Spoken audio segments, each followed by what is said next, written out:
हाँ भाई, हमारा पाठ कौन चल रहा है?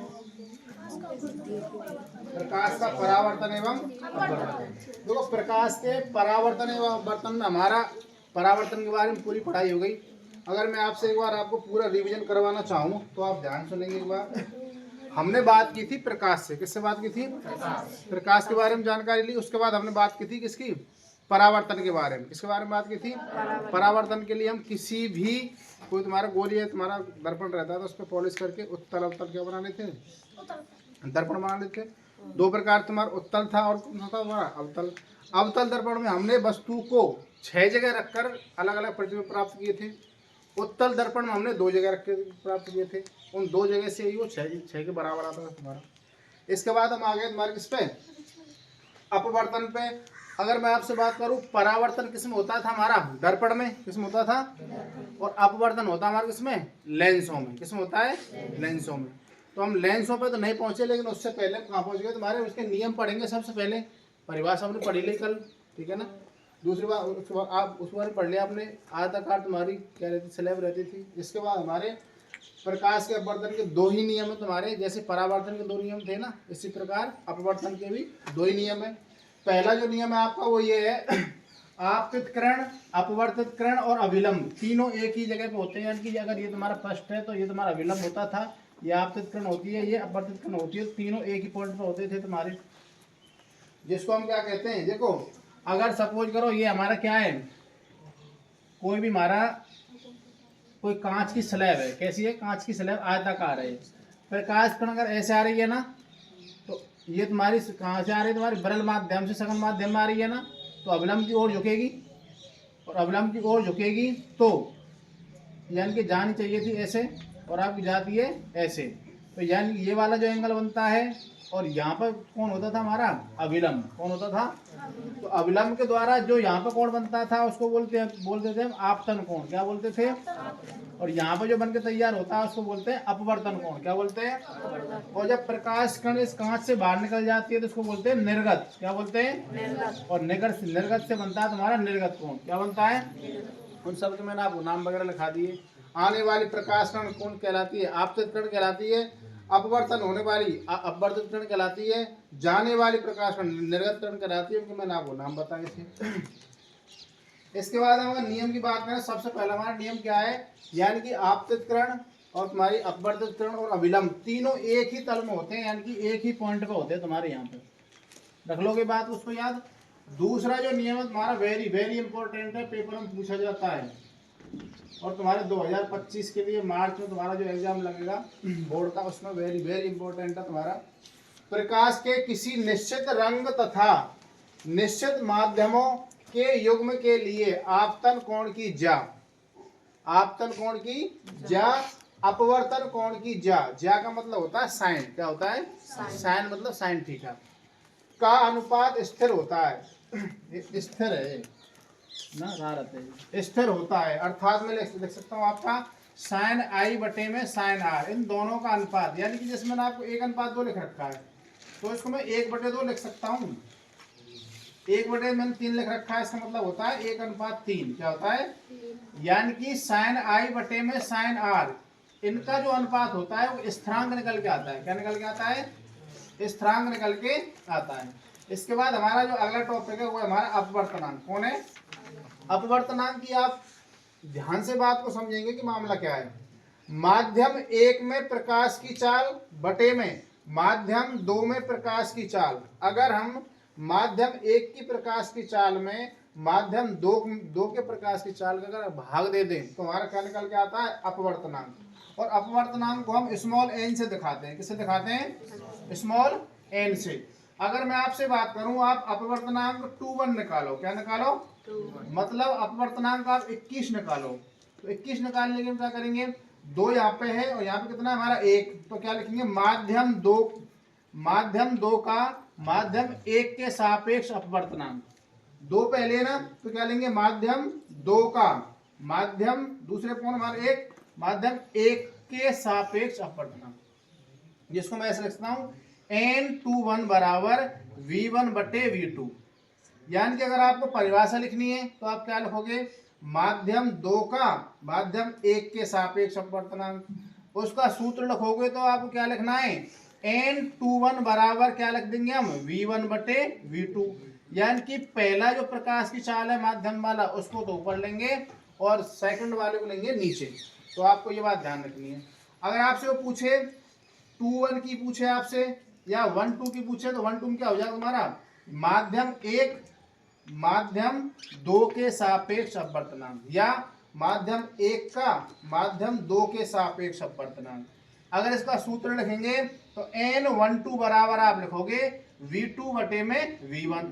अब मैं आपसे पूछूं कि माध्यम 2 का माध्यम 1 के सापेक्ष अपवर्तनांक का सूत्र लिखिए, तो क्या लिखोगे आप, N21 बराबर क्या लिखोगे, V1 बटे V2। अब मैं आपसे कह रहा हूं भाई साहब कि माध्यम 1 का माध्यम 2 के सापेक्ष अपवर्तनांक ज्ञात कीजिए, तो सूत्र क्या हो जाएगा हमारा, N12 बराबर V2 बटे में V1। यानी कि यहाँ पे उल्टा ध्यान रखना है, पता आपको ऐसे लगाना, उसने सिर्फ ये कह दिया ना N21, इसका मतलब क्या है, माध्यम 2 का माध्यम 1 के सापेक्ष अपवर्तनांक पूछ रहा है, अर्थात क्या हो जाएगा, V1 बटे V2। अगर आपसे कह देता है N12 तो माध्यम 1 का माध्यम 2 के सापेक्ष अपवर्तनांक कितना हो जाएगा, V2 बटे में V1। ऐसे आपको ये बात याद रखनी है। इसके बाद हमारा अगला टॉपिक आता है निरपेक्ष अपवर्तनांक। क्या आता है, निरपेक्ष अपवर्तनांक का मतलब होता है, ध्यान से समझना मेरी बात को आप, माध्यम यदि माध्यम 1 निर्वात या वायु, निर्वात कहते हैं उसको जहां पे वायु नहीं हो, यहाँ पे वायु को हटा दिया जाए, या वायु उसे कहते हैं जहां पे तुम्हारी वात को कहते हैं वायु, किसको कहते हैं, दो हमारी कंडीशन होती है, वात और निर्वात। वात का मतलब जहाँ पे वात है यानी कि हवा है। अगर हम बीमार होते हैं ना तो आयुर्वेद के हिसाब से 3 चीजों को देखा जाता है, वात पित्त और कफ। वात मतलब वायु की स्थिति कैसी, शरीर में सांस कैसी आ रही जा रही है।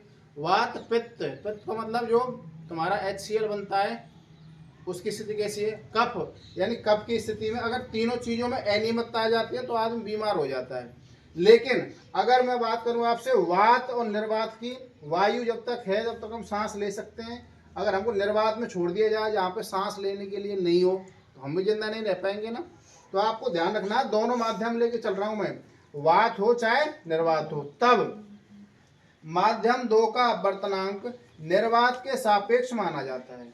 दोबारा सुनेंगे एक बार, अगर आपसे पूछ रहा है माध्यम 1 निर्वात हो या वायु हो, तब माध्यम 2 का अपवर्तनांक निर्वात के सापेक्ष माना जाता है। किसके सापेक्ष माना जाता है, निर्वात के सापेक्ष। यह माध्यम का निरपेक्ष अपवर्तनांक कहलाता है। क्या कहलाता है, निरपेक्ष अपवर्तनांक को आप कैपिटल N से दिखाएंगे।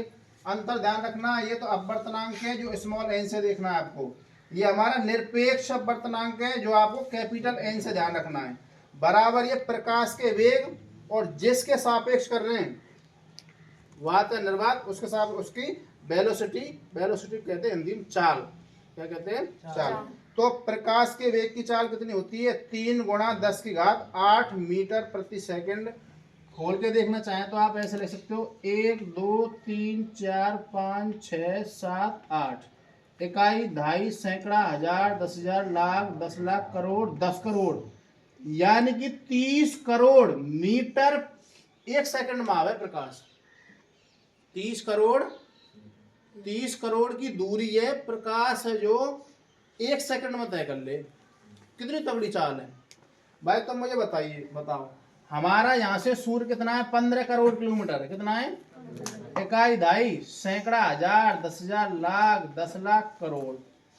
ठीक है भाई, बस 14.95 करोड़ किलोमीटर है।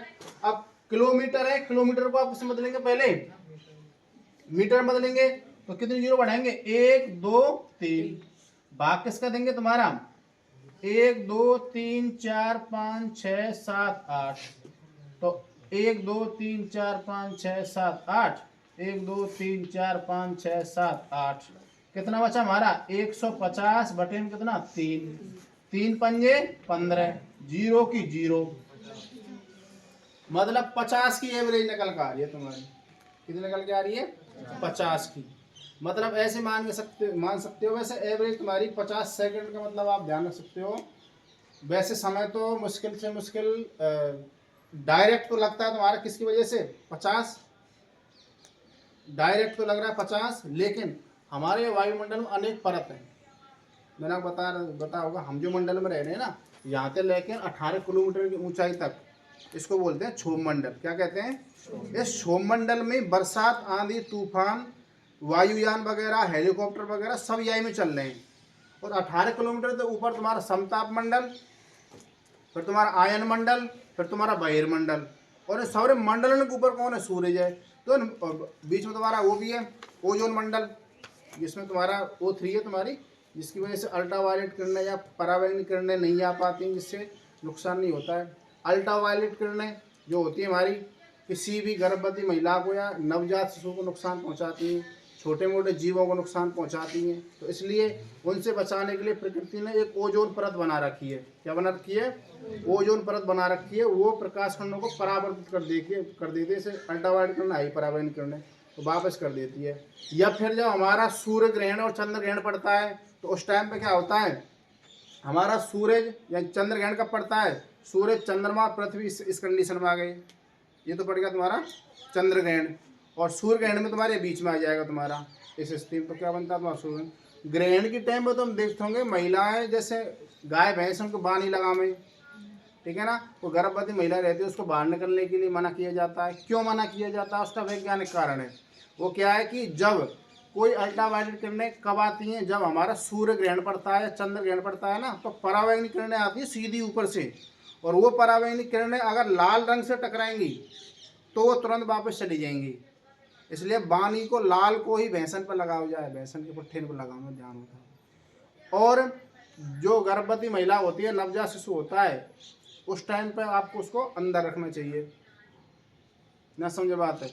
तुम कभी प्रयोग करके देखना, जैसे सूर्य ग्रहण पड़ रहा है या चंद्र ग्रहण पड़ रहा है, तो तुम एक चावल लीजिए, एक कटोरा में रंधाए ताज़ा रांध लिया तुमने तुरंत। जिस चंद्र ग्रहण पड़ रहा है, सूर्य ग्रहण पड़ रहा है, उस टाइम पर आप उसको रख देना। रख दिया आपने। आप अगर उसको रखोगे ना, और सूर्य ग्रहण अगर 2 घंटे का पड़ा है, तो 2 घंटे बाद आप देखना वो चावल इतने, मतलब ये कि बासे है, जहाँ 3 दिन आएगा वहाँ। तो सूर्य ग्रहण का और चंद्र ग्रहण का एक्चुअल मतलब ये होता है, समय बहुत तेजी से बढ़ता है। ना समझे बात है? अब जैसे मैं एकदम, तो जैसे फिलहाल जैसे 25 साल का हूँ, और एकदम तो मैं 80 साल को लगभग लग जाऊँ तुमने, ऐसा होता है किसमें? सूर्य ग्रहण में, चंद्र ग्रहण में। यानी समय तेजी से बढ़ता है। जैसे एक दिन 2 घंटा चा मरे भाई, बासे ना होंगे ना, लेकिन सूर्य ग्रहण चंद्र ग्रहण में वो ऐसे लगेंगे जब एक दिन आके हों, एक दिन पहले बने हों चावल। इतना मतलब है कि क्या हो जाता है, हमारा किंडवन प्रक्रिया चालू हो जाती है, अशुद्धिकरण चालू हो जाता है। ये पूरी जानकारी है तुम्हारी ना। इसके बाद हम बात करेंगे तुम्हारे, ये सूत्र आप सीधा याद रख लेना, निरपेक्ष अपवर्तनांक का n बराबर c/v। प्रकाश का वेग याद रख लेना, 3 × 10 कितना होता है 8 मीटर प्रति सेकंड। हीरे की अपवर्तनांक की बात करूं, हीरे का अपवर्तनांक सबसे अधिक होता है 2.42 याद रख लेना, या फिर 242 याद रख लेना, कोई दिक्कत नहीं है। इस बात का मतलब ये होता है, प्रकाश की जो चाल है ना, 1/242 गुना कम है हीरे में निर्वात की अपेक्षा। ना समझे? यानी कि जो प्रकाश की जो चाल है ना, हीरे में घुस गो, जैसे प्रकाश इधर हीरा है, ये हीरा है, और प्रकाश आयो, और प्रकाश हीरा में घुस गो। इसका मतलब क्या है कि प्रकाश की जो चाल है ना, 1/242 गुना कम हो जाएगी वहां जाते। एक बार हीरा के अंदर सूर्य का प्रकाश घुस गया ना, उसके अंदर ही घूमता रहता है। हीरे को तुम कभी देखना, हीरे से उजाल हो जाए, रात में भी दिन कर दे, मतलब हीरा चमकता है, मतलब विशेष रूप से अपवर्तन के कारण ही चमकता है वो। अगला टॉपिक हमारा प्रकाशिक सघन माध्यम। प्रकाशिक सघन माध्यम सीधी परिभाषा याद रखना आप, 2 माध्यमों की तुलना करते समय अधिक अपवर्तनांक वाला माध्यम प्रकाशिक सघन माध्यम कहलाता है। अगर मैं आपसे बात करूं, जैसे एक तो चौक है, ठीक है ना, और एक मुंह पे पानी है, तो पानी की बजाय मैं ले लेता केक ले लेता हूँ, ठीक है ना। केक ले लिया मैंने, और ये चौक है, तो मुझे बताइए चाकू से मैं चौक को आराम से काट सकता हूँ या केक को? केक को। तो केक तो विरल माध्यम हो गया, और ये कैसा हो गया? सघन माध्यम हो गया, ठीक है साहब। अब मैंने एक तो ब्लाई बोर्ड ले लिया, ठीक है ना, एक मैंने मिट्टी का ढेल ले लिया, मिट्टी का ढेल। तो मिट्टी के डेल को आराम से काट सकता हूँ या इसको आराम से काट सकता हूँ मैं, मिट्टी के डेल को। तो मिट्टी का डेल इस बोर्ड की तुलना में कैसा हो गया हमारा, विरल माध्यम हो गया।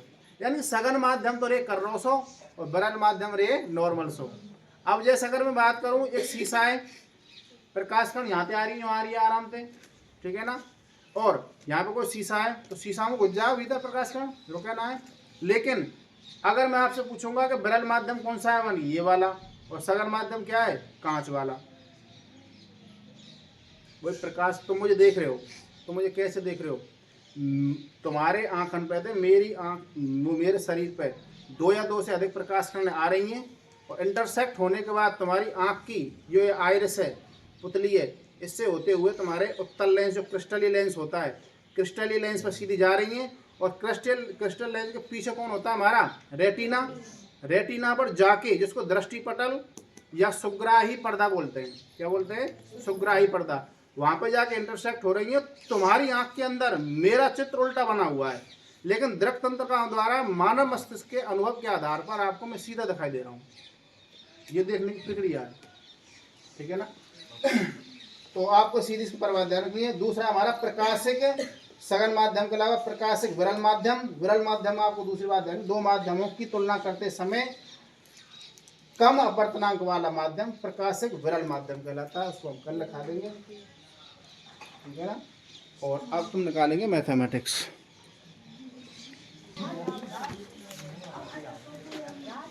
हाँ भाई, लास्ट हम कहाँ थे,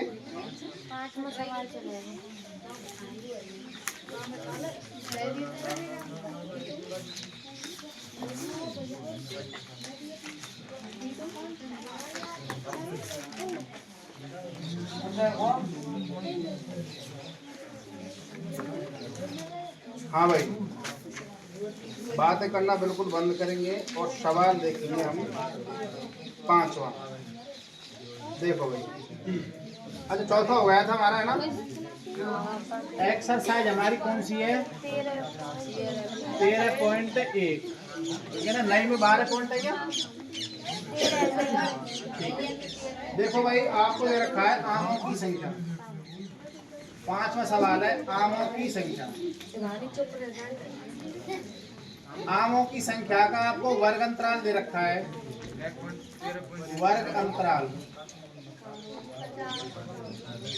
हाँ भाई, कितना दे रखा है, 50 से 52, आगे 52 से 53 से, है ना।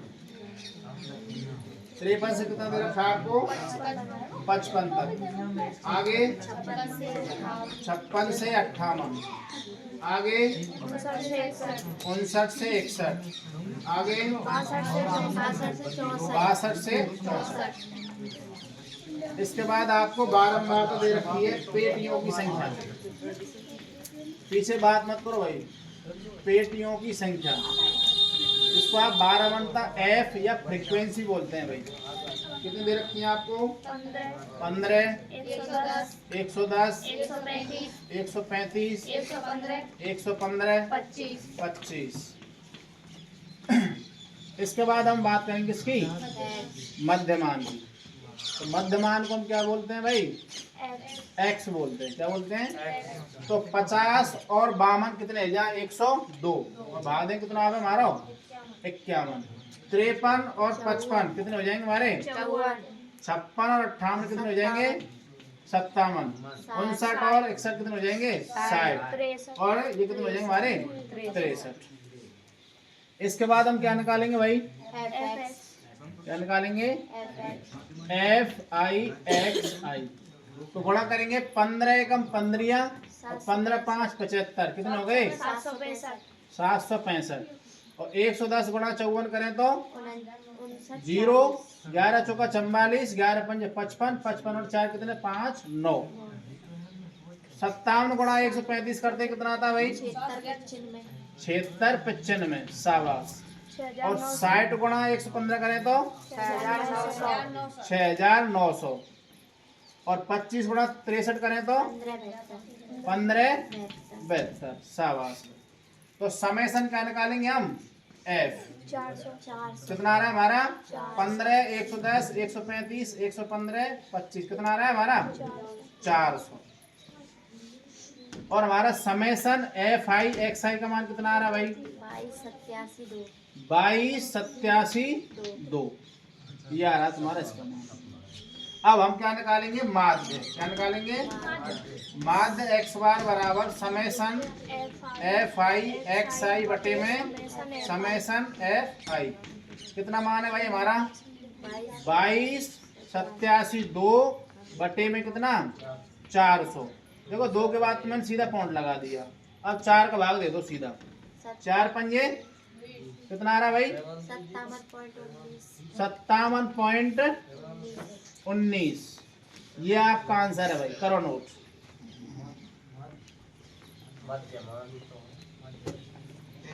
इसमें हाँ भाई अगला सवाल देखेंगे भाई। सवाल नंबर कौन सा है हमारा 6वां।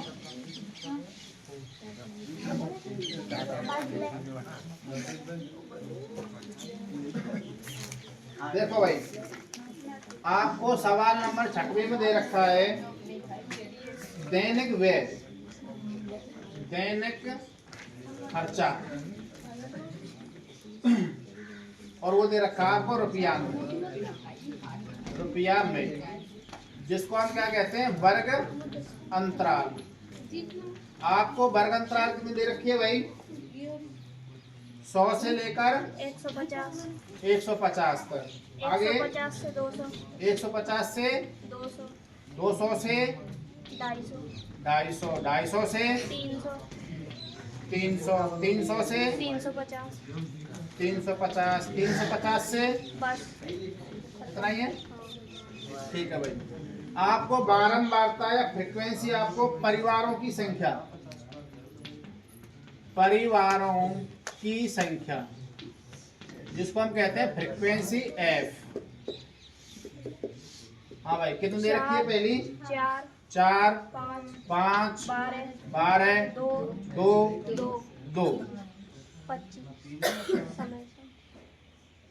अब हम क्या निकालेंगे भाई मध्यमान। क्या निकालेंगे मध्यमान जिसको हम कहते हैं एक्स। क्या कहते हैं तो देखो 150 से और 100 कितने जाएं 125 175 225 275 325।